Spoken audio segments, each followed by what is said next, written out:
Imagine the brain as the most advanced communications network. Billions of neurons tirelessly exchanging information to keep your body functioning.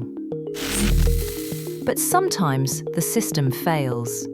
Electrical signals become altered or blocked, generating a short circuit that translates into neurological disorders or chronic pain.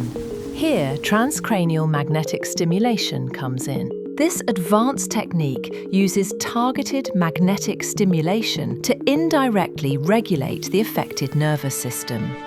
It acts much like a conductor tuning an orchestra. The stimulation recalibrates neural activity, restoring balance to the network, so information can flow freely once again. Transcranial magnetic stimulation gives people back their quality of life.